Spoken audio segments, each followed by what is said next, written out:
Hello students, welcome to our YouTube channel maths वाला 3.14।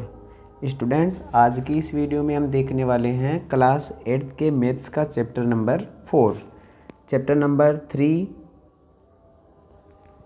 3 तक पिछले वाले वीडियो में हमने देख लिया है। यदि आपने वीडियो नहीं देखे हैं तो डिस्क्रिप्शन में लिंक दिया गया है, वहाँ से आप वीडियो देख सकते हो।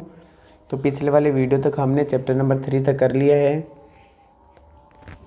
अब हमारा चैप्टर का नाम है चैप्टर नंबर 4, जिसका नाम है आंकड़ों का प्रबंधन। चैप्टर का नाम ही आंकड़ों पर आधारित है। तो सबसे पहले जो आंकड़े हैं वो क्या होते हैं, इसकी जानकारी प्राप्त करेंगे।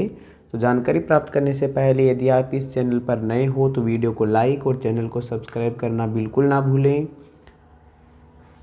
तो स्टार्ट करते हैं आज का ये वीडियो। तो सबसे पहले आंकड़े क्या होते हैं। आंकड़े, तो इसकी जानकारी लें। आंकड़े एकत्रित की गई सूचना को क्या कहा जाता है, आंकड़े कहा जाता है। तो सीधी सी बात है, जो सूचना प्राप्त करेंगे हम उसी को क्या कहा जाता है, आंकड़े कहा जाता है, डाटा कहा जाता है। इन्हीं को क्या कहा जाता है, डाटा। तो जब हम कहीं से सूचना को प्राप्त करेंगे तो उसे हम क्या कहेंगे, आंकड़े। अब आंकड़े कितने प्रकार के होते हैं, तो आंकड़ों के प्रकार नीचे दे रखा, आगे दे रखी हेडिंग क्या दे रखी है, आंकड़ों के प्रकार। तो आंकड़ों के प्रकार में सबसे पहले नाम आता है प्राथमिक आंकड़े। आंकड़े कितने प्रकार के होते हैं, दो प्रकार के, एक प्राइमरी है और एक सेकेंडरी। प्राथमिक आंकड़े और द्वितीयक आंकड़े।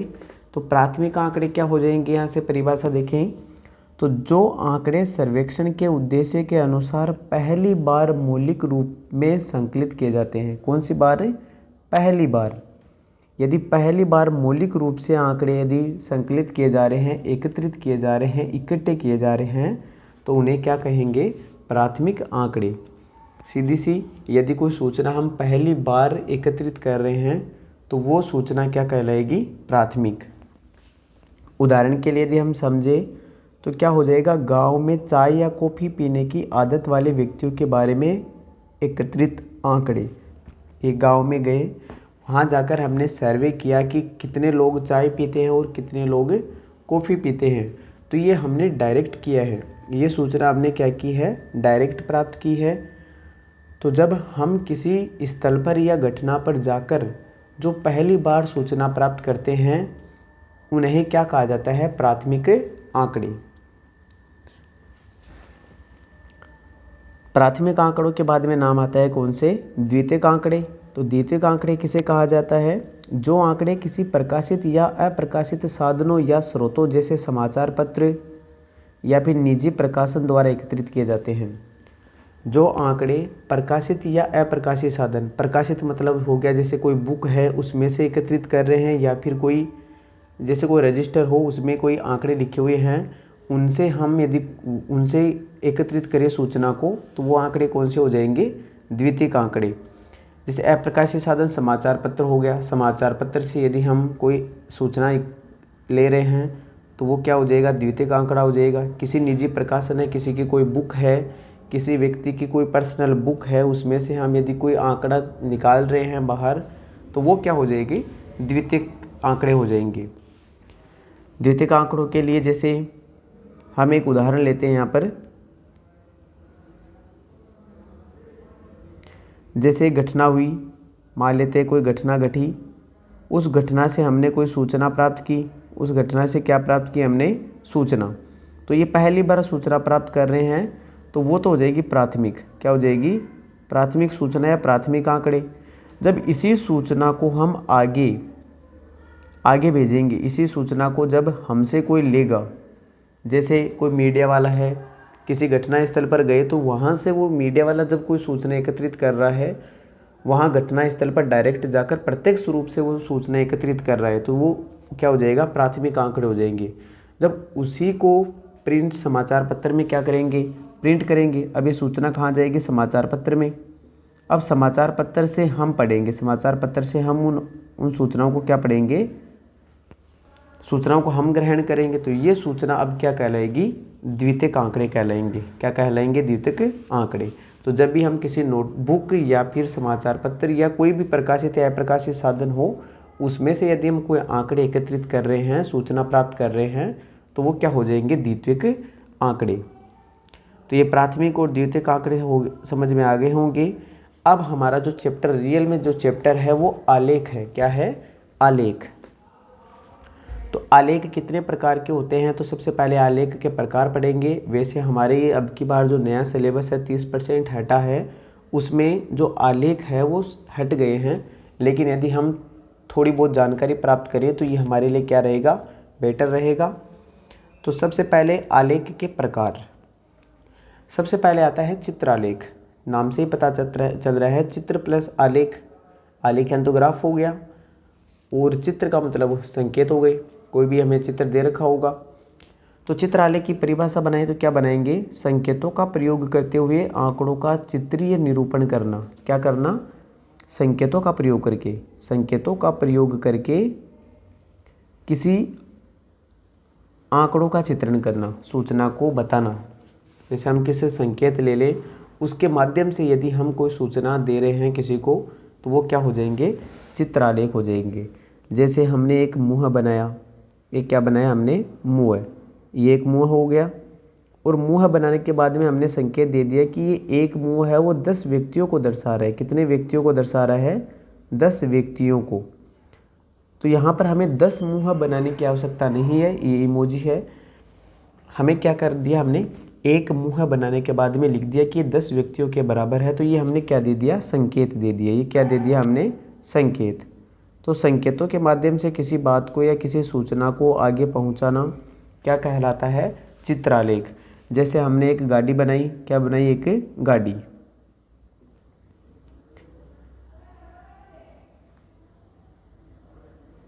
ये गाड़ी बनाई हमने एक।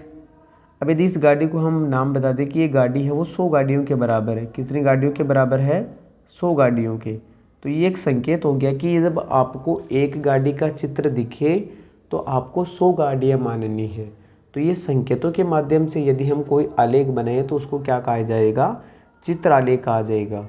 2 नंबर पर आता है दंड आलेख। कौन सा आलेख आ जाता है? दंड आलेख। तो दंडालेख की परिभाषा क्या हो जाएगी? दंडों का प्रयोग करते हुए सूचना का प्रदर्शन करना दंडालेख कहलाता है। दंडों का प्रयोग करते हुए सूचना का प्रदर्शन करना क्या कहलाता है? दंडालेख। अब दंडालेख किस प्रकार के होते हैं तो वो देखिए, ये तो आपने 7th में पढ़े हैं। दंडालेख किसी सूचना को, मान लेते हैं कोई सूचना है, उसको हम दंडों के माध्यम से बता रहे हैं। जैसे ये दंड हो गए इस प्रकार के, ये सभी क्या है? दंड है। जैसे पहला दंड हो गया, ये दूसरा दंड हो गया, ये तीसरा दंड। इसी प्रकार दंड बनते जाएंगे, लेकिन इन दंड की कुछ शर्तें रहेगी। जैसे यहाँ पर तो इनकी मान लेते हैं ऊंचाई आ जाएगी। यहाँ पर तो क्या आ जाएगी? इनकी ऊंचाई, कि ये आंक कितना ऊंचाई तक है, ये कितने ऊंचाई तक है, ये कितनी ऊंचाई तक है। तो इनकी ये तो क्या आ गई? इनकी हाइट आ गई। और इधर आ गया, मान लेते हैं कोई वार आ गया या महीना आ गया, वार लिख लेते हैं, मान लेते हैं कोई भी यहाँ पर कोई जिसके बारे में सूचना दे रखी है उसके बारे में हम लिख देंगे नीचे। अब इन दंड से, ये एक एक दंड है, ये सभी एक एक क्या है? दंड है। इन दंडों की क्या खासियत होती है कि सभी दंड है, सभी दंड समान चौड़ाई के होते हैं। समान क्या होती है? इनकी चौड़ाई। ऊंचाई अलग अलग हो सकती है, लेकिन सभी की जो चौड़ाई है, विड्थ है, वो क्या होनी चाहिए? बराबर। सभी दंड समान चौड़ाई के होते हैं। सभी दंड क्या होते हैं? समान चौड़ाई के होते हैं। इनकी जो ये चौड़ाई है अंदर वाली, ये सभी की क्या आनी चाहिए? बराबर। ऐसा नहीं कि कोई पतला बना दे और किसी को मोटा बना दे। तो इन सभी की जो अंदर वाली चौड़ाई है वो सभी की क्या रहनी चाहिए? बराबर। और साथ में ही सभी दंडों के बीच में जगह भी क्या रहनी चाहिए? बराबर। सभी दंडों के बीच का स्थान या सभी दंड समान दूरी पर होने चाहिए। इसे लिख सकते हैं सभी दंड समान दूरी पर होने चाहिए। समान दूरी पर होने चाहिए। सभी दंड समान दूरी का मतलब हो गया इनके बीच में जो गैप है वो भी सभी का क्या होना चाहिए? एक पहले और दूसरे के बीच में जितना गैप है उतना ही आगे दूसरे और तीसरे के बीच में, तीसरे और चौथे के बीच में क्या रहना चाहिए? गैप रहना चाहिए। तो दंड है वो समान चौड़ाई के होते हैं और समान दूरी पर बनते हैं। तो दंड है वो किसी एक सूचना को दर्शाते हैं। दंड क्या करते हैं, किसी एक सूचना को दर्शाते हैं। जैसे किसी विद्यार्थी ने विभिन्न विषयों में कितने अंक प्राप्त किए, तो वो क्या हो जाएगा, एक दंड आलेख द्वारा सूचना दी जाएगी। 3 नंबर पर आता है द्विदंड आलेख। द्विदंड का नाम से ही पता चल रहा है, द्वि यानी दो, दंड यानी आलेख हो गए। तो 2 दंडालेखों से यदि कोई सूचना दी जा रही है तो उसको क्या कहेंगे, द्विदंडालेख। आंकड़ों के 2 समूहों को एक साथ दर्शाने वाला दंडालेख क्या कहलाता है, द्विदंडालेख। इसमें 2 समूहों को एक साथ दर्शाया जाएगा। किसको, 2 समूहों को एक साथ दर्शाने वाला जो आलेख है वो क्या कहलाएगा, द्विदंडालेख। अब द्विदंडालेख में एक साथ हमें 2 सूचनाएं दर्शा रखी होगी। जैसे वहीं दंड बनेंगे, लेकिन अब की बार एक के साथ में एक दूसरा और रहेगा। अब की बार एक दूसरे से क्या रहेंगे, 2 एक दूसरे के चिपके रहेंगे। 2 एक दूसरे के क्या रहेंगे, चिपके हुए। जैसे कोई इस प्रकार कोई दंड है,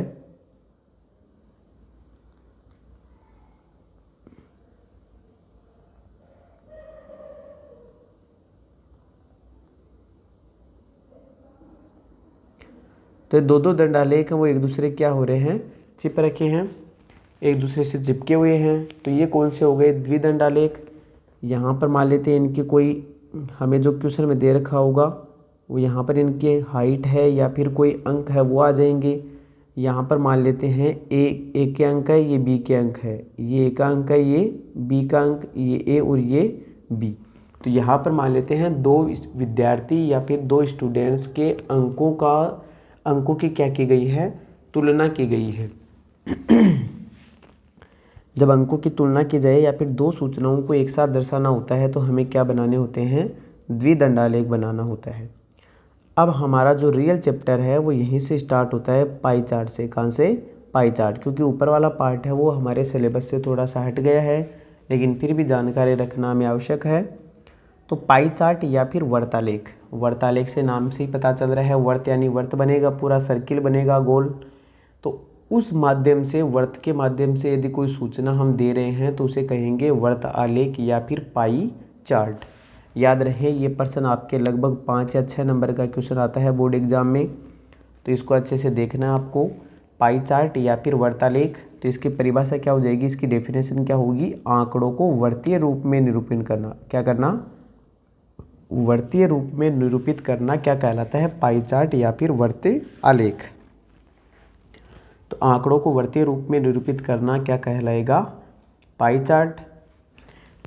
जैसे पाई चार्ट है वो वर्त के रूप में बनता है, इस प्रकार हमने एक वर्त बनाया। ये क्या बनाया हमने, एक वर्त। तो इस वर्त के माध्यम से यदि कोई सूचना हम दे रहे हैं, क्या दे रहे हैं, इसके माध्यम से कोई सूचना, जैसे कि इतना भाग मान लेते हैं, ये भाग है वो ए का है, ये भाग है वो बी का है, और ये भाग है वो सी का है, और जो बच गया वो भाग किसका है, डी का। अब जो पाई चार्ट है उसमें दो ही प्रकार के मान होंगे, या तो डिग्री में या फिर परसेंट में। परसेंट होगा तो कितना होगा, टोटल 100%। इस पूरे वर्त में जो भी जितने भी भाग हैं उनको जब ऐड करेंगे, जोड़ेंगे, तो 100% के बराबर होना चाहिए। या फिर डिग्री में मान हो तो पूरे एक बिंदु के चारों तरफ बनने वाले कोणों का योग कितना होता है, 360 डिग्री। तो या तो हम 100% से करेंगे या फिर 360 डिग्री से करेंगे।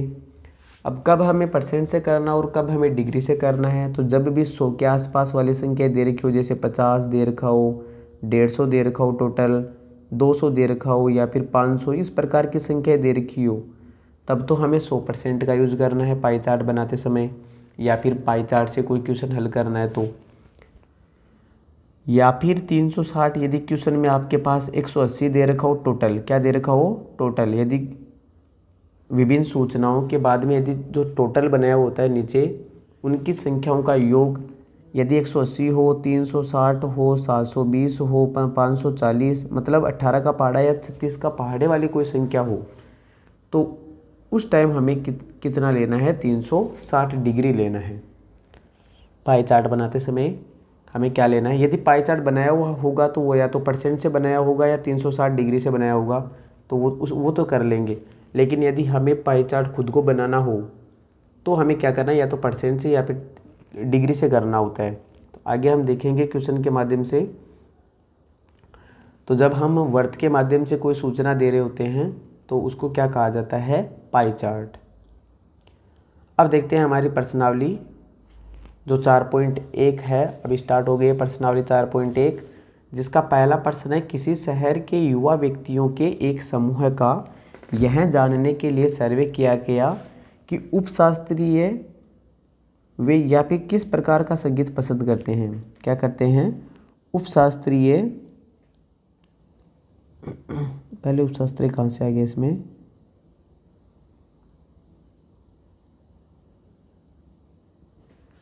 शायद ये यहाँ पर नहीं, ये कोई मिस प्रिंट हो गया।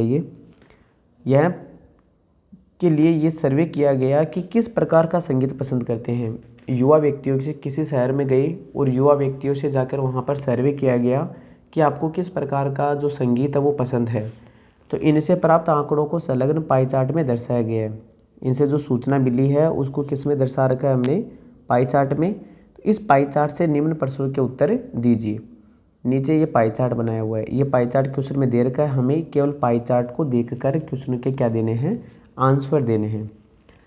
पहला क्वेश्चन है इसमें कि यदि 20 व्यक्ति शास्त्रीय संगीत पसंद करते हैं तो कुल कितने युवा व्यक्तियों का सर्वे किया गया था। ये कह रहा है कि यदि शास्त्रीय संगीत पसंद करने वाले 20 व्यक्ति थे तो टोटल कितने व्यक्तियों का आपने सर्वे किया। तो पहले एक बार हम पाई चार्ट को देख लेते हैं, इसमें कौन कौन से संगीत दे रखे हैं। तो सबसे पहले दे रखा है उपशास्त्रीय संगीत। कौन सा संगीत दे रखा है, उपशास्त्रीय संगीत पसंद करने वाले 20% व्यक्ति हैं।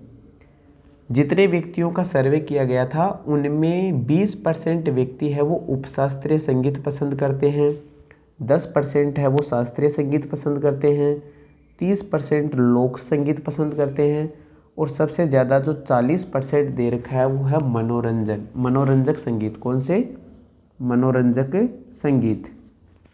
तो इस प्रकार 4 संगीत को पसंद करने वाले कुल कितने व्यक्तियों का आपने सर्वे किया, इसकी हमें जानकारी देनी है। तो ये सभी परसेंट में दे रखी है, ये सभी जो मान दे रखे हैं वो किस में दे रखे हैं, परसेंट में। यदि परसेंट में दे रखा है तो इनका टोटल कितना होना चाहिए, 100। 20, 30, 30 और 30 60, 60 और 40 कितने हो गए, 100। यदि डिग्री में मान दे रखा होता तो 360 होता। तो किस प्रकार हम हल करेंगे क्वेश्चन को, तो लिखेंगे आंसर नंबर फर्स्ट। सबसे पहले कौन सा करें, आंसर नंबर फर्स्ट।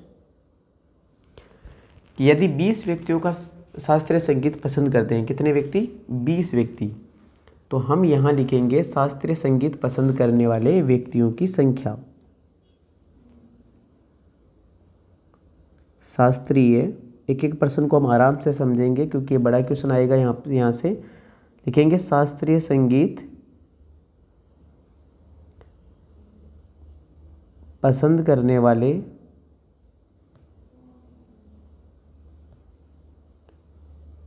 युवा व्यक्तियों की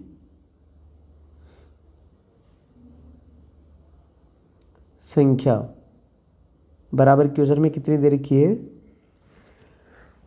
20। कितनी दे रखी है, 20। शास्त्रीय संगीत पसंद करने वाले युवा व्यक्तियों की संख्या क्वेश्चन में कितनी दे रखी है, 20।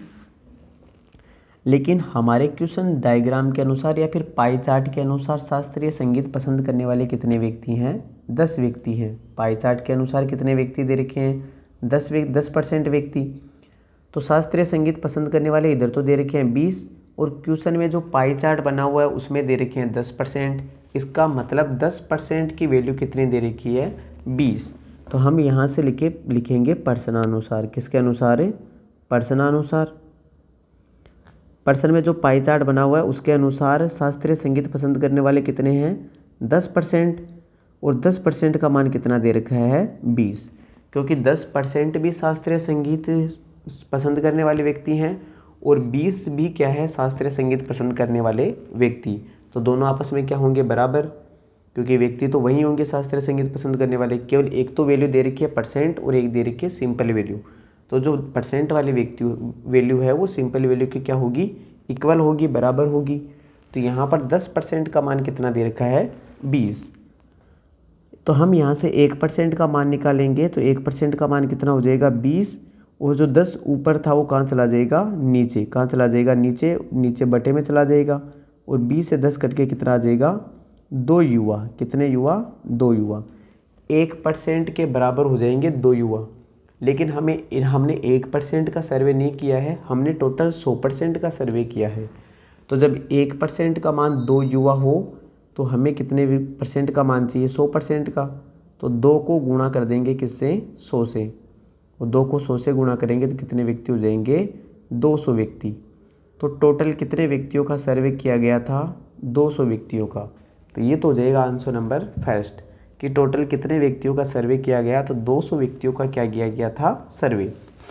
हमारे पास 10% का मान 20 दे रखा है, 1% का मान निकालेंगे तो 2 आएंगे, 2 युवा आएंगे। हमें 1% की जगह 100% लाना है, तो 1% वाली वैल्यू को 100 से क्या कर देंगे, गुणा। इतने में कितने आ जाएंगे, 200 युवा। 200 क्या है यहाँ पर, युवा व्यक्ति। तो ये था आंसर नंबर फर्स्ट। आगे दे रखा है कि किस प्रकार का संगीत सबसे अधिक व्यक्तियों द्वारा पसंद किया जाता है। सेकंड क्वेश्चन है कि किस प्रकार का जो संगीत है वो अधिक लोग पसंद करते हैं। तो यहाँ पर लिखेंगे आंसर नंबर सेकंड। ये तो फर्स्ट था, अब लिखेंगे आंसर नंबर सेकंड। ये पूछ रहा है कि किस प्रकार के व्यक्तियों ने है जो सबसे अधिक संगीत पसंद करते हैं। तो सबसे अधिक यहाँ से डायग्राम से दिख रहा है, तो मनोरंजक। कौन से हो जाएंगे, मनोरंजक। तो यहाँ लिख देंगे अब मनोरंजक संगीत पसंद करने वाले अधिक हैं। तो क्या लिखेंगे, मनोरंजक संगीत, मनोरंजक संगीत सबसे अधिक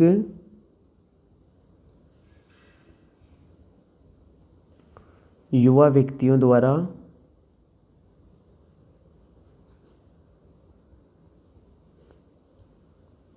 पसंद किए जाते हैं। जो मनोरंजक संगीत है वो अधिक युवाओं द्वारा पसंद किए जाते हैं। किससे पता चला हमें, परसेंट मान से। 1% मान 20 दे रखा है, एक 10 दे रखा है, एक 30 दे रखा है और एक 40 दे रखा है। तो 40 वाले कौन है, मनोरंजक। तो मनोरंजक संगीत सबसे अधिक युवाओं द्वारा पसंद किया जाता है। आगे प्रश्न संख्या 3 क्या है, यहाँ पर प्रश्न संख्या 3 है, यदि कोई कैसेट कंपनी 1000 सीडी बनाए तो वह प्रत्येक प्रकार की कितनी सीडियाँ बनाएगी। टोटल यदि कोई कंपनी 1000 सीडियाँ बना रही है, कितनी, 1000 सीडियाँ। तो आंसर नंबर 3 लिखेंगे हम।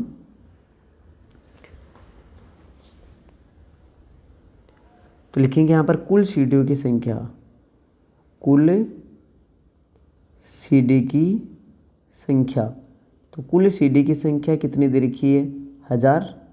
ये कह रहा है कि यदि कोई कंपनी 1000 सीडियाँ बना रही है तो प्रत्येक चारों भागों में कितनी कितनी सीडियाँ आएगी। तो कुल सीडी कितनी बनाई, 1000। लेकिन प्रश्नानुसार कितनी है, प्रश्नानुसार तो 100% है। प्रश्नानुसार तो कितनी है, 100%। और 100% का मान कितना दे रखा है, 1000। क्योंकि हमारे पास प्रश्न में परसेंट वैल्यू टोटल कितनी होती है, 100%। तो यदि कितनी भी बनाओ वो 100% के क्या होगी, बराबर। चाहे 2000 बनाओ चाहे 5000 बनाओ, वो टोटल है वो किसके बराबर होगी, 100% के बराबर। परसेंट तो परसेंट के बराबर हो जाएगी, 100% के बराबर। और यदि डिग्री है तो 360 डिग्री के बराबर हो जाएगा। तो यहाँ से 100% का मान कितना आ जाएगा, 1000 दे रखा है। 1% का मान निकालेंगे तो कितना आ जाएगा, 1000। और जो 100 है वो बटे में चला जाएगा। 2 0 से 2 0 कटने के बाद में कितना आ जाएगा, 10। तो यहाँ से 1% का मान कितना आ जाएगा, 10 सीडी। 1% का मान कितना आ जाएगा, 10 सीडी। अब हमें जितने के लिए चाहिए उसको एक वाले से क्या कर देंगे, मतलब 10 से क्या कर देंगे, गुणा कर देंगे। तो सबसे पहले तो कौन से आ जाएंगे यहाँ पर, सबसे पहले बात करें हम संगीत वालों की। किसकी बात कर लेते हैं, संगीत वालों की। जैसे शास्त्रीय संगीत में सीडियों की संख्या, पहले बात करते हैं हम शास्त्रीय संगीत की सीडी की संख्या। सबसे पहले शास्त्रीय संगीत में सीडी की संख्या कितनी है। तो शास्त्रीय संगीत में 10% है। शास्त्रीय संगीत में कितने परसेंट है, 10%। तो शास्त्रीय संगीत में 10% है।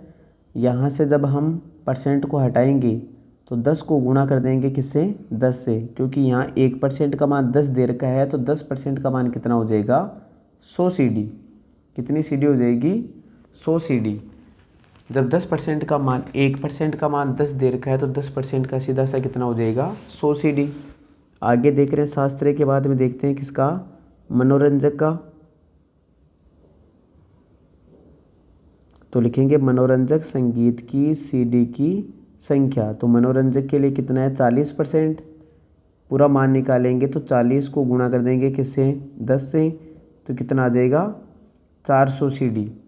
आगे निकाले हम किसके लिए, लोक संगीत के लिए। लिखेंगे लोक संगीत की CD की संख्या। लोक संगीत के लिए कितना था, 30%। तो यहाँ से कितना आ जाएगा, 30 गुणा 10 बराबर में कितना आ जाएगा, 300 CD। कितनी CD आ जाएगी, 300 CD। लोक संगीत के बाद में आ जाएगा हमारे पास कौन सा बच गया, एक उपशास्त्रीय के लिए। उसके लिए बच गया उपशास्त्रीय के लिए। तो उपशास्त्रीय संगीत की CD की संख्या, तो उपशास्त्रीय के लिए कितना था, 20%। और यहाँ से परसेंट को हटाएंगे तो 20 गुणा 10 से गुणा कर देंगे तो कितना आ जाएगा, 200 CD। अब इन सभी को जोड़ेंगे तो हमारे पास कितने आ जाएंगे, टोटल 1000 CD आ जाएगी। कितनी आ जाएगी, 1000 CD। तो इस प्रकार प्रत्येक संगीत के लिए जो सीढ़ियाँ बनी है वो हमने निकाल ली है। शास्त्रीय संगीत के लिए 100 सीढ़ियाँ बनाई गई, मनोरंजक के लिए 400, लोक संगीत के लिए 300 और उपशास्त्रीय के लिए कितनी सीढ़ियाँ बनी, 200 सीढ़ियाँ। इस प्रकार टोटल कंपनी ने कितनी सीढ़ियाँ बनाई थी, 1000 सीढ़ी। तो ये था क्वेश्चन नंबर फर्स्ट। आगे देखते हैं हम question number second. I hope आपको पसंद आया होगा वीडियो। तो वीडियो पसंद आया तो वीडियो को लाइक करना बिल्कुल ना भूलें। साथ ही यदि आप चैनल पर नए हो तो चैनल को सब्सक्राइब ज़रूर कीजिए। आगे देखते हैं question number second. Question number second है, 360 व्यक्तियों के एक समूह से 3 ऋतुओं वर्षा, सर्दी और गर्मी में से अपनी मनपसंद ऋतु के लिए मतदान करने को कहा। 360 कितने व्यक्ति, टोटल 360 व्यक्तियों से यह पूछा गया कि आपको कौन सी ऋतु पसंद है। तो आगे इनसे प्राप्त आंकड़ों को संलग्न चित्र में दर्शाया गया। ये चित्र बना रखा है यहाँ पर। इससे लोगों को जो जिस प्रकार लोगों ने बताया कि हमें गर्मी पसंद है, हमें सर्दी शीत ऋतु पसंद है, हमें वर्षा ऋतु पसंद है, तो उस हिसाब से जब काउंट किया उन लोगों की संख्या को, तो ग्रीष्म ऋतु पसंद करने वाले कितने व्यक्ति थे, 90। वर्षा ऋतु पसंद करने वाले कितने व्यक्ति थे, 120।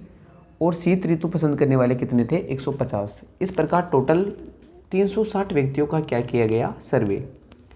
उनमें ग्रीष्म ऋतु 90 लोगों ने बताया कि हमें ग्रीष्म ऋतु पसंद है, 120 लोगों ने बताया कि हमें वर्षा ऋतु पसंद है और 150 लोगों ने क्या बताया कि हमें शीत ऋतु पसंद है।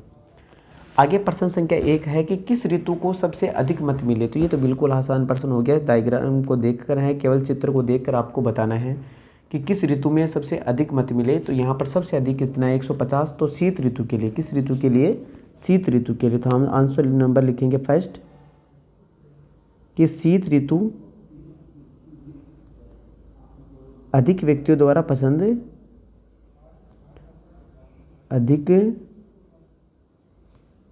शीत ऋतु अधिक व्यक्तियों द्वारा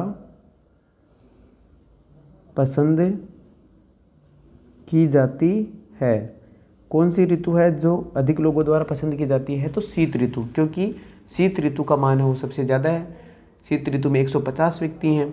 और यदि पूछे कि सबसे कम व्यक्ति कौन सी ऋतु पसंद करते हैं, तो ग्रीष्म ऋतु, कितने, 90 व्यक्ति।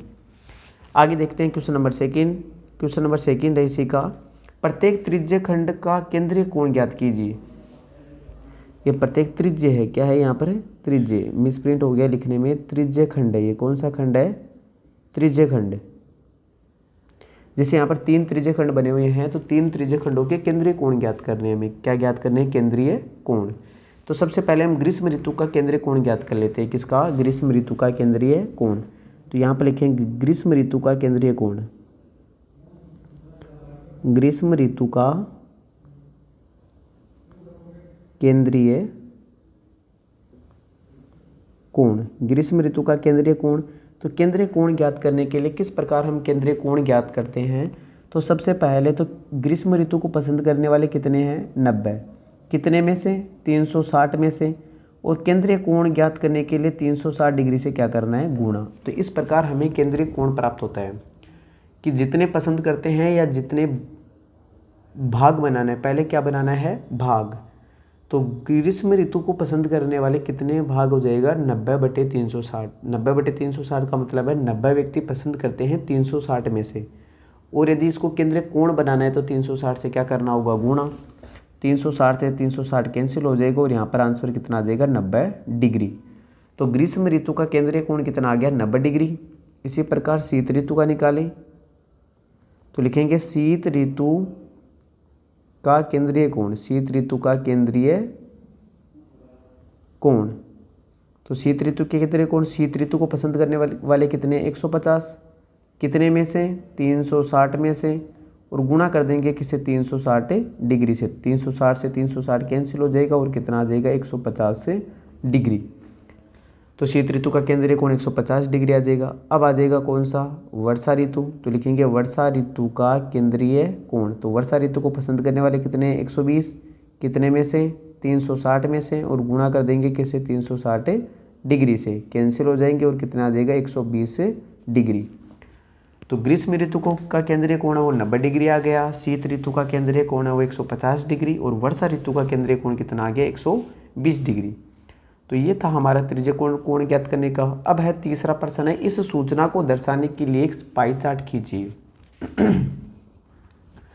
इस सूचना को दर्शाने वाला एक क्या बनाना है हमें, पाई चार्ट। तो लिखेंगे आंसर नंबर 3। अब पाई चार्ट कैसे बनाते हैं, यहाँ पर डिग्री से मान है, क्या है, डिग्री के मान है यहाँ पर। तो हम वर्त तो बनाएंगे ही बनाएंगे, क्या बनाएंगे, वर्त। ये वर्त बना लिया हमने। अब सबसे पहले हम यहाँ पर केंद्र हो गया, ये इसका क्या हो गया, केंद्र। अब एक बार हम एक लाइन बना लेंगे कहीं भी, एक बार हम एक क्या बना लेंगे, कहीं भी लाइन बना लेंगे। इस लाइन के ये केंद्र हो गया, ये क्या हो गया, इसका केंद्र। इस केंद्र पर हमें चांदा रखना है, क्या रखना है, चांदे को रख कर। जैसे मैं एक बार आपको उदाहरण के लिए बता दूँ, ये मैंने एक चांदा रख दिया, क्या रख दिया, एक चांदा। ये चांदा रख दिया मैंने, हो सकता है बड़ा चांदा हो, वर्त छोटा हो तो चांदा बड़ा हो सकता है, या वर्त बड़ा हो तो चांदा छोटा रह जाता है। तो ये मैंने एक चांदा रख दिया, मान लेते हैं मेरा चांदा है वो बिल्कुल क्या है, छोटा है। तो सबसे पहले हमें कितने डिग्री का कोण बनाना है, 90 डिग्री का। तो चांदे की सहायता से आपको 90 डिग्री का क्या बनाना है, कोण बनाना है। तो ये क्या हो जाएगा, 90 डिग्री का कोण। कितना डिग्री का हो गया ये, 90 डिग्री का। और 90 डिग्री में कौन से आते हैं, ग्रीष्म ऋतु। तो यहाँ लिख देंगे हम ग्रीष्म ऋतु। उसके बाद में अब की बार ये चांदा यहाँ से तो हटाना है, यहाँ से तो क्या करना है, इसको हटाना है। और आगे कितना दे रखा है, 150 डिग्री, या पहले वर्षा का निकाल ले, 120 डिग्री दे रखा है। अब की बार चांदा यहाँ रखना है, कहाँ रखना है, अब की बार यहाँ पर इस प्रकार रखना है। और यहाँ पर कितने डिग्री का कोण बना देना है, 150 डिग्री का बना देना है। कितने डिग्री का बनाओगे, 150 डिग्री का। तो मान लेते हैं ये हो गया 150 डिग्री का। कितने का हो गया ये, 150 डिग्री। अब 150 डिग्री में कौन आ गया, शीत ऋतु। कौन सी ऋतु आ गई, शीत ऋतु। तो ये अपने आप आपके पास कितना डिग्री बच जाएगा, 120 डिग्री। और 120 डिग्री में कौन से आ गए आपके पास से, वर्षा। तो ये हमारे पास क्या बन गया, पाई चार्ट। आपको चांदे की सहायता से कोण बनाते जाना है, और आगे आगे बनाओगे तो लास्ट में जो बचेगा वो फिक्स है, वो कितना बचेगा, 120 डिग्री। तो ये हमारे पास क्या बन गया, एक पाई चार्ट। ये क्या हो जाएगा, पाई चार्ट। 90 डिग्री, 150 डिग्री और 120 डिग्री, जब टोटल सभी को जोड़ेंगे तो कितना आ जाएगा, 360 डिग्री। तो ये था क्वेश्चन नंबर 2। अब देखते हैं क्वेश्चन नंबर 3। क्वेश्चन नंबर 3 है, निम्नलिखित सूचना को दर्शाने वाला एक पाई चार्ट खींचिए। सेम क्वेश्चन नंबर 2 के जैसे हमें एक पाई चार्ट बनाना है। यह सारणी व्यक्तियों के एक समूह द्वारा पसंद किए जाने वाले रंगों की संख्या को दर्शा रहा है। पिछली बार क्या कर रहे थे, उनसे पूछा जा रहा था कि आपको कौन सी ऋतु पसंद है। अब की बार पूछा जा रहा है कि आपको कौन से रंग पसंद है। तो नीला पसंद करने वाले 18 व्यक्ति हैं, हरा पसंद करने वाले 9 व्यक्ति, लाल रंग पसंद करने वाले 6 व्यक्ति, पीला रंग पसंद करने वाले 3 व्यक्ति। तो इस प्रकार टोटल 36 व्यक्तियों से क्या किया गया, रंग के बारे में पूछा गया। 18 व्यक्तियों ने तो नीला रंग पसंद बताया कि हमें नीला रंग पसंद है। 9 लोगों ने बताया कि हमें हरा रंग पसंद है। 6 लोगों ने बताया कि हमें लाल रंग पसंद है और 3 लोगों ने बताया कि हमें पीला रंग पसंद है। इस प्रकार टोटल किया तो 36 लोग थे। कितने थे? 36 लोग। अब यहाँ पर 36 डिग्री है, हम इसको डिग्री में चेंज करें, परसेंट में चेंज करें, तो वो मैंने बताया कि आपको टोटल देखने हैं। सब क्या देखने हैं? टोटल। तो यहाँ पर टोटल 36 आ रहा है, तो ये 36 है वो 360 से मिलता जुलता है। तो हमें यहाँ पर परसेंट से नहीं डिग्री से करना है। किससे करना है? डिग्री से, ताकि जो वैल्यू है वो कटने में क्या हो जाए, थोड़ी आसानी हो जाए। तो सबसे पहले हम यहाँ पर इसका आंसर करें, इधर कर लेते साइड में। तो सबसे पहले तो हम यहाँ पर निकालें कि नीले रंग का भाग, क्या निकाल लेते हैं? नीले रंग का भाग या फिर नीले रंग का केंद्रीय कोण। या फिर यदि क्वेश्चन को थोड़ा बड़ा बनाना चाहिए तो इसका बड़ा आंसर किस प्रकार लिखते हैं वो भी देख लीजिए, क्योंकि 5-6 नंबर का प्रश्न आए तो हमें क्वेश्चन को बड़ा करना आना चाहिए। क्या करना आना चाहिए? उसको थोड़ा बड़ा करना आना चाहिए। जैसे हम लिखेंगे यहाँ पर नीला रंग पसंद करने वाले व्यक्ति, जैसे बड़ा किस प्रकार किया जाता है क्वेश्चन को, तो लिखेंगे नीला रंग पसंद करने वाले व्यक्ति बराबर कितने हैं? 18। नीला रंग पसंद करने वाले व्यक्ति कितने दे रखे हैं? 18। अतः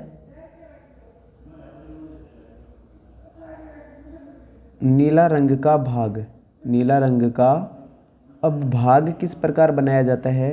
तो भाग बनेगा, सबसे पहले नीला रंग पसंद कितने करते हैं? 18। कितने में से? 36 में से। तो नीला रंग पसंद करने का भाग आ गया 18/36। इतना रहने देते हैं, क्योंकि यदि इसको काट देंगे हम, वैसे तो कट रहा है 18 का 18, 18 36, लेकिन हम काटेंगे नहीं क्योंकि 36 है वो 360 से कट जाएगा, इसलिए हम 18 ही रख लेते हैं। इसको 18/36 रखेंगे। अब ये तो हो गया पसंद के अनुसार भाग बन गया। अब लिखेंगे केंद्रीय कोण, नीले रंग का केंद्रीय कोण। यहाँ लिखेंगे नीले रंग का केंद्रीय कोण। और केंद्रीय कोण अभी ज्ञात करना बताया था मैंने। जो भी भाग दे रखा है 18/36, उसको 360 से क्या कर देंगे? गुणा। तो 336 में ये 36 का भाग लगाएंगे 360 में, तो 10 बार जाएगा, और 18 को 10 से गुणा करेंगे तो कितना आ जाएगा? 180 डिग्री। तो जो नीले रंग का केंद्रीय कोण है वो कितना आ जाएगा? 180 डिग्री। इसी प्रकार हरे रंग का निकालें तो लिखेंगे हम हरा रंग पसंद करने वाले व्यक्ति, हरा रंग पसंद करने वाले व्यक्ति बराबर कितने हैं? 9। तो यदि हम भाग बनाएंगे इसका, तो भाग बनाएंगे तो कितना बन जाएगा? 9/36। यहाँ पर आप पूरा लिख सकते हो, हरा रंग का भाग, हरा रंग का भाग यहाँ पर लिख देना पूरा,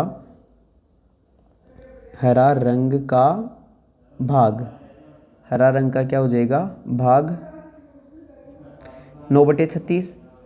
अब लिखेंगे यहाँ पर हरा रंग का केंद्रीय कोण, हरे रंग का केंद्रीय कोण। तो कोण किस प्रकार निकालेंगे? जो भाग दे रखा है 9/36, उसको 360 से क्या कर देंगे? गुणा।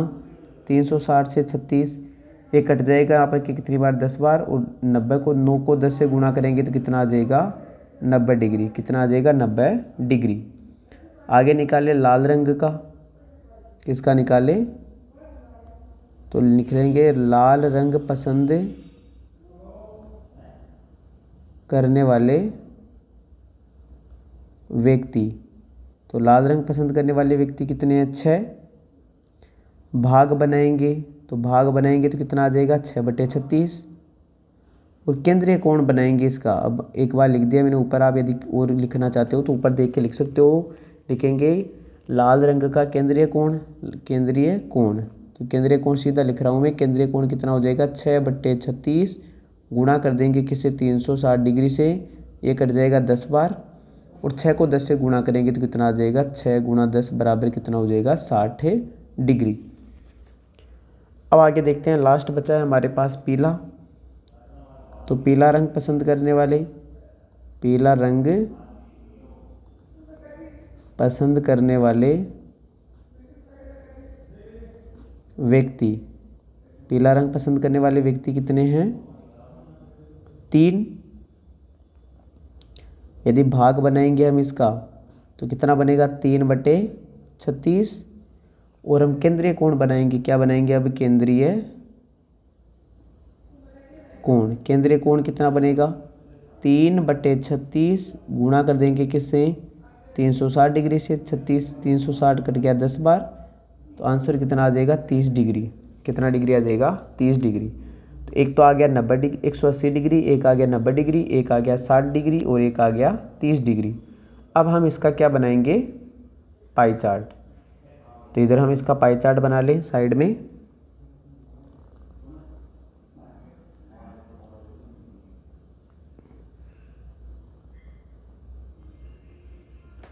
ये पाई चार्ट बना रहे हैं हम। तो सबसे पहले तो 180 डिग्री बनाएंगे। कितना बनाएंगे, 180 डिग्री। और 180 डिग्री का हमें पता है पूरा आधा वर्त बनेगा। क्या बनेगा, पूरा पूरा आधा वर्त। ये आधा वर्त बन गया। ऊपर कितना हो जाएगा, 180 डिग्री, जो कि क्या है, नीला। नीला का भाग कितना हो जाएगा, 180 डिग्री। अब बनाएंगे हम 90 डिग्री हरा का। हरा होता है आधा, 90 क्या होता है, बिल्कुल आधा। 180 का आधा होता है, तो ये कितना हो जाएगा, 90 डिग्री। और 90 डिग्री किसका था, हरा का। अब जो बच गया है, ये 90 डिग्री हमें पता है, 90 डिग्री बच गया। 180 और 90 हो गया 270। अब 270 के बाद में 360 कितना, 90 बच गया। अब इस 90 के एक तो 60 और 30 के 2 टुकड़े करने हैं। 60 और 30 के क्या करने हैं, 2 टुकड़े। एक तो हो जाएगा 30 और एक हो जाएगा 60। अब 60 वाला तो कौन है, लाल रंग, तो ये तो हो जाएगा लाल। और ये हो जाएगा कौन सा, पीला। ये क्या हो जाएगा,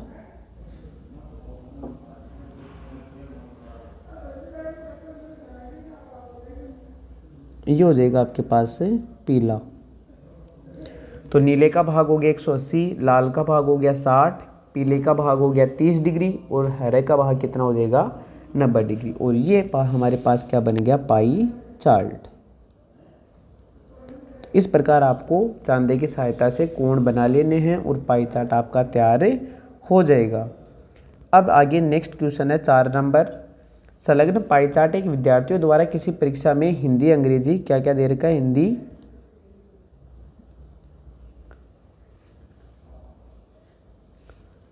संलग्न पाई चार्ट एक विद्यार्थियों द्वारा किसी परीक्षा में हिंदी, अंग्रेजी, गणित, सामाजिक विज्ञान और विज्ञान में प्राप्त किए गए अंकों को दर्शाता है।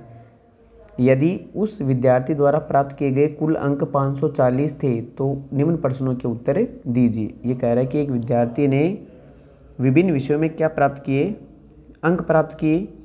और टोटल जब अंकों को जोड़ा गया, सभी विषयों के अंकों को जोड़ा गया तो 540 अंक बने। तो टोटल कितना आ जाएगा, 540 दे रखा है।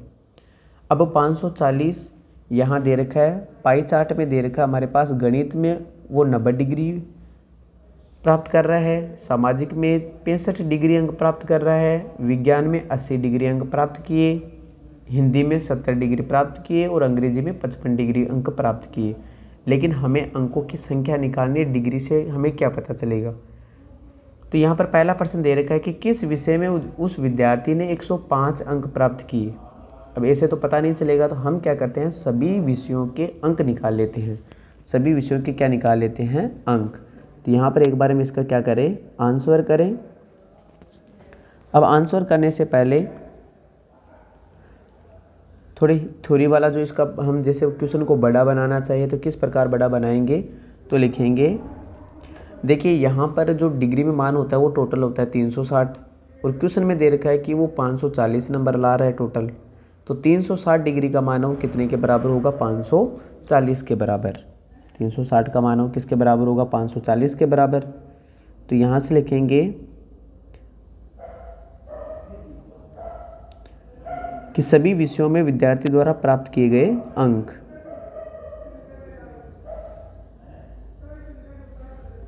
सभी विषयों में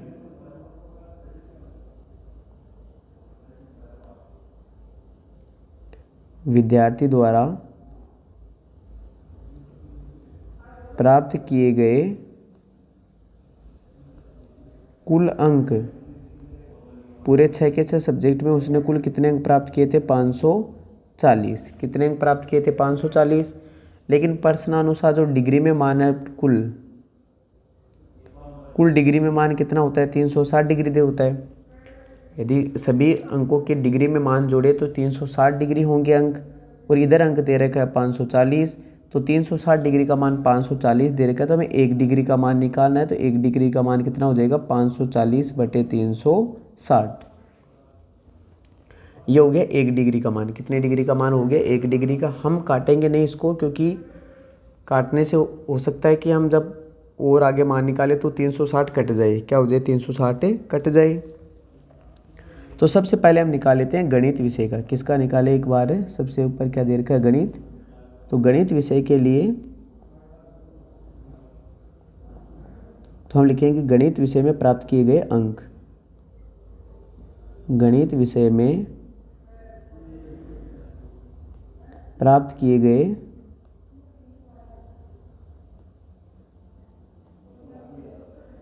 अंक बराबर गणित विषय में कितने प्राप्त किए थे? 90 डिग्री। कितने प्राप्त किए थे? 90 डिग्री। तो हम यहाँ पर 1 डिग्री का मान 540/360 है, तो 90 डिग्री का मान कैसे निकालेंगे? 90 को गुणा कर देंगे 540/360 से, क्योंकि 1 डिग्री, हम इस 90 डिग्री को क्या लिख सकते हैं? 90 गुणा 1 डिग्री। 90 डिग्री को क्या लिख सकते हैं हम? 90 गुणा 1 डिग्री। तो 90 तो 90 रह गया, और 1 डिग्री का मान ये रहा 540/360। ये 540/360 रख दिया। अब हम काटेंगे तो 90 के पाड़े से कट गया कितनी बार? 9 चौक 36, 4 बार। और 4 के पाड़े से ये कट जाएगा आपके पास से कितनी बार कटेगा? शायद जैसे काटे हम 4 के पाड़े से, 4 एकम 4, 1 बच गया, 4 3 12, फिर बच गया कितना? 2, और 4 पंजे 20। कितना आ जाएगा? 135। तो जो गणित विषय में है उसने कितने अंक प्राप्त किए थे? 135 अंक प्राप्त किए।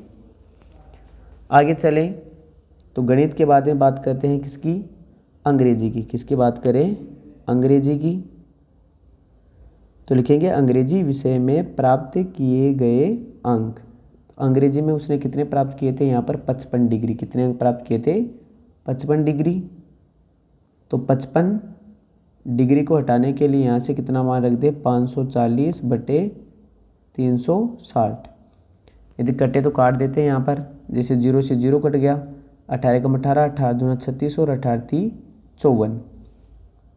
ऊपर गुणा करें, 55 को 3 से गुणा करेंगे तो कितना आ जाएगा? 5 3 15 और 1 16, 165/2। और 165 में जब 2 का भाग लगाएंगे तो कितना आएगा? ये 97.5 अंक। तो अंग्रेजी में कितने अंक प्राप्त किए थे उसने? 97.5। सॉरी 97.5 नहीं आएगा, इसका 8, यह आएगा आपके 82.5। कितना आएगा? 82.5 अंक। अंग्रेजी में उसने 82.5 अंक प्राप्त किए। आगे निकालते हैं गणित अंग्रेजी के बाद में निकाल लेते हैं किसका? गणित अंग्रेजी के बाद में आता है हिंदी। किसका मान निकाले? तो लिखेंगे हिंदी विषय में प्राप्त किए गए अंक। हिंदी में कितने प्राप्त किए उसने? 70%।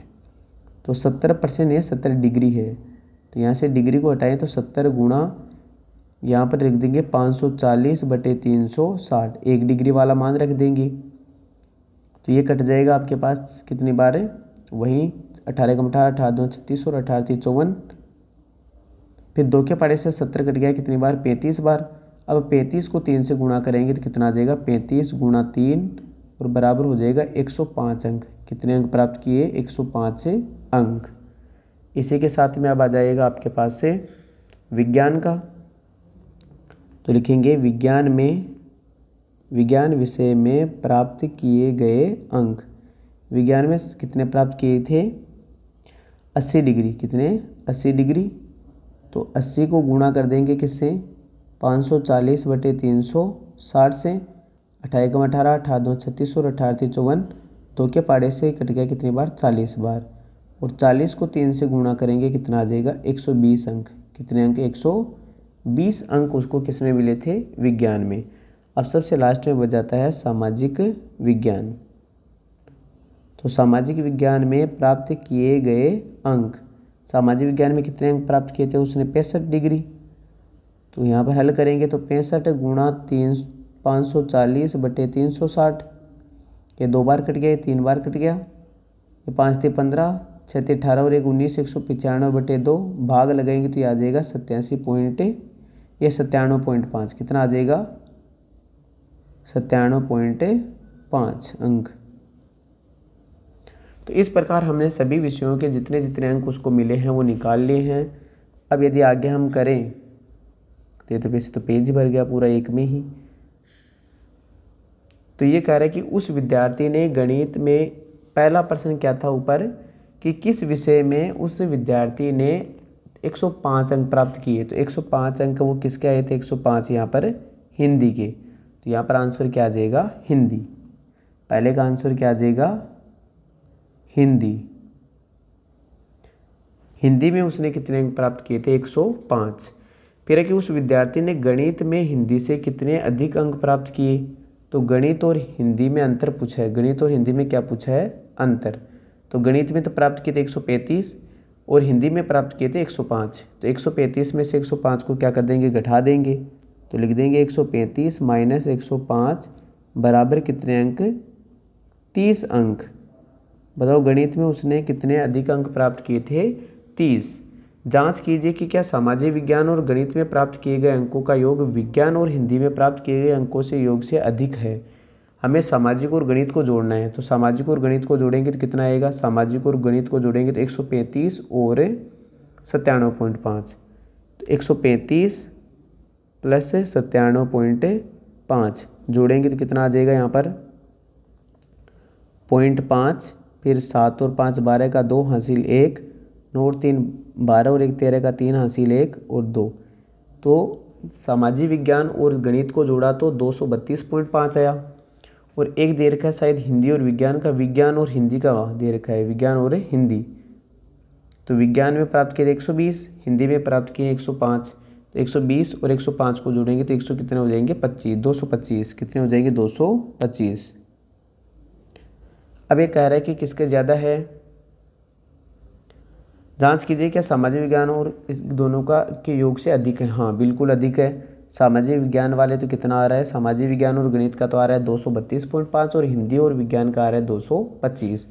तो कौन सी संख्या ज़्यादा होगी, ये संख्या क्या रहेगी, ज़्यादा। तो हम लिख देंगे कि योग है वो 232.5 है सामाजिक और गणित का, तो और विज्ञान और हिंदी का आ रहा है 225, अतः इनका योग क्या हो जाएगा, ज़्यादा। इसी के साथ हमारे क्वेश्चन नंबर कौन सा आ जाएगा, 5 नंबर। किसी छात्रावास में विभिन्न भाषाएं बोलने वाले विद्यार्थियों की संख्या नीचे दी गई है, इनका हमें पाई चार्ट बनाना है। क्या बनाना है, पाई चार्ट। किसी छात्रावास के विद्यार्थियों से जब ये पूछा गया कि आपको कि आप कौन से जो भाषा है वो पसंद करते हैं बोलना, तो विद्यार्थियों ने बताया कि हिंदी है वो 40% विद्यार्थियों 40 विद्यार्थियों ने बताया कि हमें हिंदी पसंद है। 12 विद्यार्थियों ने बताया कि हमें अंग्रेजी पसंद है। 9 विद्यार्थियों ने बताया कि हमें मराठी पसंद, 7 ने तमिल, 4 ने बंगाली। इस प्रकार 72 व्यक्तियों का या 72 स्टूडेंट्स का क्या किया गया, सर्वे। और 72 है वो टोटल योग दे रखा है। तो हमें पाई चार्ट वो परसेंट से बनाना है, डिग्री से। तो 72 दे रखा है यहाँ पर, तो 72 है वो 36 360 मतलब 36 के करीब है। क्या है, 36 के पाड़े वाली संख्या है। तो हमें यहाँ डिग्री से निकालना है। क्या निकालना है, डिग्री से। तो हम कैसे बनाएंगे यहाँ पर डिग्री से, तो हम यदि किसी दूसरे और तरीके से करें तो लिखेंगे हम यहाँ पर, क्या लिखेंगे, डायरेक्ट लिख लेते हैं। अब हिंदी का केंद्रीय कोण सीधा लिखेंगे। अब हिंदी का केंद्रीय कोण, हिंदी का भाग कितना है, 40 कितने में से, 72 में से, और गुणा कर देंगे 360 से। 360 से गुणा करेंगे यहाँ पर, तो ये कट गया आपके पास से,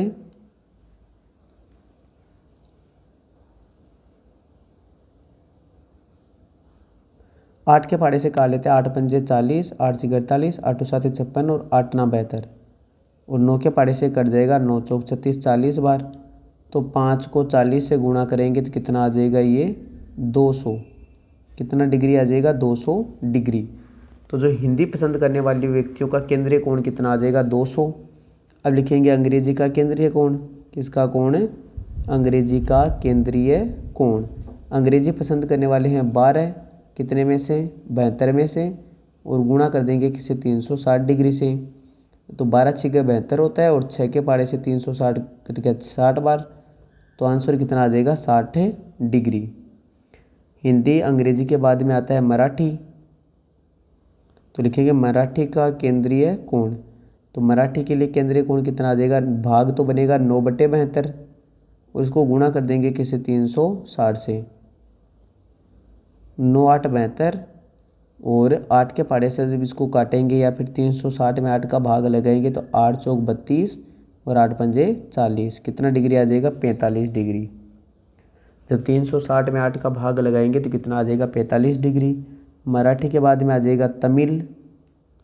तो तमिल को पसंद करने वाले व्यक्तियों का जो केंद्रीय कोण है वो कितना बनेगा, 7/72। 7/72 और गुणा कर देंगे किसे, 360 से। हल करेंगे यहाँ पर, ये 7 से नहीं कटेगा, लेकिन 36 के पहाड़े से 36 36 दूना 72 और 36 36 से कम 36 10 बार। और यहाँ पर 7 को 10 से गुणा करके भाग लगा देंगे 2 का, तो ये 5 बार कटेगा। और 7 पंजे कितना आ जाएगा, 35 डिग्री। कितना बनेगा, 35 डिग्री। और सबसे लास्ट में आ गया बंगाली का केंद्रीय कोण। बंगाली के लिए कितना आ गया, 4/72 और गुणा कर देंगे किसे, 360 से। ये 18 बार कट गया और ये आपके कट जाएगा 9 1 9 9 2 18, 18 18 18 2 36, 20 बार कट गया डायरेक्ट। कितना डिग्री आ गया, 20 डिग्री। कितना डिग्री हो गया, 20 डिग्री। अब हम इसका क्या बनाएं, पाई चार्ट। क्या बनाएंगे, पाई चार्ट। तो सबसे पहले तो हमें एक लाइन बना लेनी है केंद्रीय कोण तक, केंद्र तक। और सबसे पहले हमें 200 डिग्री का कोण बनाना है। कितने डिग्री का, 200 डिग्री। तो ये तो 180 डिग्री का होता है बराबर में, तो बराबर से थोड़ा सा बड़ा लेना है। क्या लेना है, थोड़ा सा बड़ा। तो ये जो कोण हो गया यहाँ इधर वाला, वो कितना डिग्री हो गया, 200 डिग्री। चांदे की सहायता से आप बना सकते हो। 200 डिग्री का नहीं बने तो 360 में से 200 घटाओगे तो 160 डिग्री का बना लेना। इधर वाला 160 का बना लेना, तो ऊपर अपने आप ही कितना बन जाएगा, 200 डिग्री। और 200 डिग्री पसंद करने वाले कौन है, हिंदी। तो यहाँ पर क्या आ जाएगा, हिंदी। उसके बाद में 200 के बाद में बनाएंगे अब 60 डिग्री का। तो यहाँ पर चांदा इस लाइन पर रख कर, इधर वाली लाइन पर रख कर 60 डिग्री का क्या बना लेना, कोण। तो ये 60 डिग्री का कोण बन गया। और 60 डिग्री का पसंद करने वाले कौन है, इंग्लिश, अंग्रेजी। 60 डिग्री के बाद में 45 डिग्री। तो ये 45 डिग्री का कोण बन जाएगा इस प्रकार। आप चांदे की सहायता से आराम से बना सकते हो। 45 डिग्री का कोण हो जाएगा मराठी। बाद में तमिल को पसंद करने वाले थे 35 डिग्री के, तो ये मान लेते हैं 35 डिग्री का बन जाएगा इस प्रकार। आप आराम से चांदे की सहायता से बना सकते हो। ये 35 डिग्री का हो जाएगा बंगाली। और जो लास्ट में बचेगा वो कितना बच जाएगा, 20 डिग्री। कितना डिग्री, 20 डिग्री।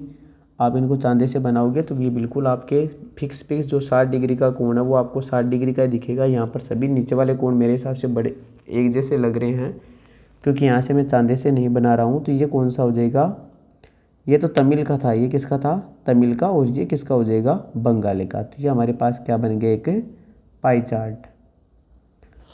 और ये पाई चार्ट बनने के बाद ये प्रश्नावली हो गई पूरी। यदि आपको प्रश्नावली के सभी क्वेश्चन समझ में आए हैं तो वीडियो को अभी तक यदि आपने लाइक नहीं किया है तो वीडियो को लाइक करें, क्योंकि ये केवल लाइक और सब्सक्राइब से ही हमारी यहाँ से क्या होती है, हमें मोटिवेशन मिलता है। हम आपको आगे से आगे वीडियो डालते हैं आपके लिए। तो वीडियो को लाइक और चैनल को सब्सक्राइब करना बिल्कुल ना भूलें। साथ ही वीडियो को लास्ट तक देखने के लिए धन्यवाद।